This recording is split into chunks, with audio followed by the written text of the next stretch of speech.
dalam Belajar Islam bersama saya Syafira Hardani. Kita akan nyambung lagi nih tentang apa sih kegiatan-kegiatan yang bermanfaat, edukatif dan bisa mengajarkan nilai-nilai keislaman gitu kepada anak-anak kita. Teh Neng mungkin ada pandangan tentang ini. Mbak Maria aja dulu. Oh, Mbak Maria, silakan Mbak Maria. Buat anak-anak. Ya, nilai-nilai yang bisa kita ajarkan ya, yang bisa langsung kita praktekkan bersama anak-anak tentu saja ya.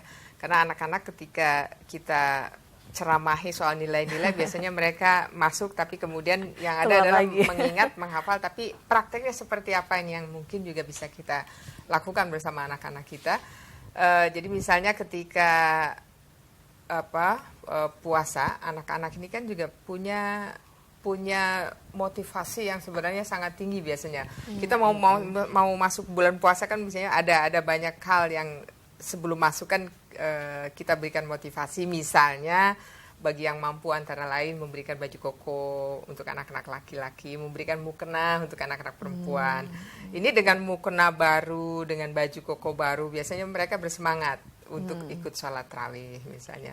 Nah ini menjadi saya kira ketika dalam sholat tarawih itu buat anak-anak sangat menggembirakan karena biasanya kemudian anak ikut ke musola atau ke masjid gitu ya, ke masjid dan banyak teman yang lainnya banyak teman-teman ya, yang lain juga sama gitu. Apalagi kemudian di beberapa masjid atau di beberapa musola biasanya setelah para orang tua biasanya sengaja membawa makanan gitu ke musola ini. Jadi siapapun silakan bisa memakan dan akhirnya kan para anak-anak kan antara lain ya sebenarnya memotivasi kemudian iya di masjid nanti kan dia bisa membawa sesuatu dan dia bisa memakan sesuatu dari yang dibawa oleh ibu-ibu yang lainnya. Dan secara tidak langsung itu juga mengajarkan berbagi, betul, mengajarkan untuk berbagi gitu ya. Lalu setelah mereka bisa waktunya sholat ikut sholat gitu. Meskipun kadang-kadang sedang sholat lari kemana-kemari. Tapi saya kira karena anak memang belum diwajibkan, biarkan saja dia bermain berlari-larian di masjid, tapi paling tidak mereka bisa melihat, menyaksikan apa sih yang dilakukan di dalam tarawih misalnya, apa sih yang sedang dilakukan oleh para orang tua ketika bulan puasa di musola di masjid ini. Lalu ketika sahur juga saya kira biasanya kan tidur ya, dan anak-anak kan juga suka malas gitu dibangunkan sahur, susah sekali bangunnya. Nah ini juga memang membutuhkan ketelatenan dari orang tua, meskipun dia mungkin besoknya tidak berpuasa seperti orang dewasa, tetapi kita harus memberitahukan kepada anak besok ini puasa. Jadi semua orang tidak ada yang boleh makan, tidak ada yang boleh minum, dan di rumah pun juga tidak ada makanan, di luar pun juga tidak boleh memakan. Jadi ketika dia ikut sahur, paling tidak ada rasa bahwa anak-anak oh ya saya berpuasa, meskipun puasanya mungkin hanya sampai jam 9 atau sampai jam 10 gitu. Tapi ada nilai yang dia ikut merasakan, dia pelajari ya dari proses-proses ada itu. perilaku yang dia ikut mengamalkan. Jadi intinya memang untuk anak nggak boleh maksa gitu kan, oh, iya. Nggak boleh dipaksa ini, nggak boleh dipaksa itu, tapi dicontohkan. Diberikan gitu. Contoh, betul. Jadi sekarang nggak boleh marahin lagi ya pemirsa kalau ada anak-anak yang ikut taraweh berlari-larian, karena menurut Mbak Maria itu memang masih masanya, tapi bukan berarti kemudian tidak diperkenalkan ini loh yang seharusnya begitu ya. Kalau dari Teh Neng? Soal apa yang baik? Untuk apa sih yang untuk anak begitu di bulan puasa ini yang harusnya mereka dapat itu apa aja gitu? Yang pertama sebenarnya soal kebersamaan ya antara orang tua dengan anak. Momentum bulan puasa itu momentum yang sebetulnya sangat istimewa.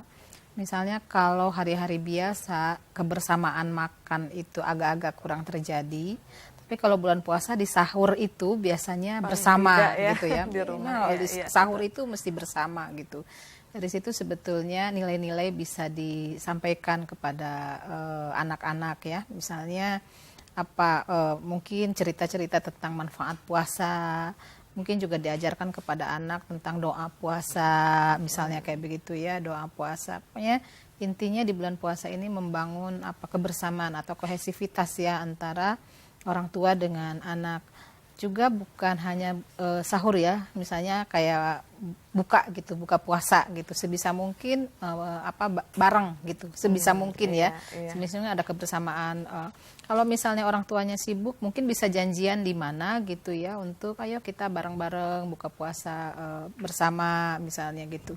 Terus juga mungkin juga tarawih bersama misalnya kayak begitu, itu yang menurut saya itu jauh lebih indah ya, membangun kebersamaan, sama-sama menciptakan satu keluarga yang memang ada sinar ilahi di dalamnya ya, ada sinar ilahi, ada ketakwaan.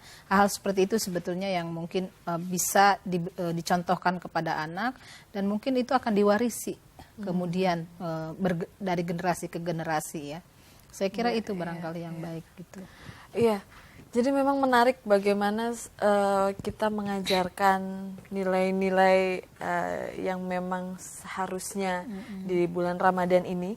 Karena kalau saya lihat, apalagi kita yang tinggal di ibu kota, kebersamaan itu sudah mulai mahal ya harganya. Mahal. Tadi Mbak Neng juga sudah bilang bahwa mau ketemu aja harus ketemuan di mana gitu. Iya, betul. Apalagi kalau nilai-nilai ini yang memang harusnya kita lebih tanamkan ke anak-anak begitu ya. Baik, akan masih banyak lagi yang kita diskusikan, termasuk bagaimana menjelang Hari Raya Idul Fitri, karena anak-anak biasanya aku mau baju baru begitu. Kita akan segera kembali pemirsa untuk membahas bagaimana caranya menyikapi anak-anak yang pengen baju baru begitu. Kami akan segera kembali setelah pesan-pesan berikut ini.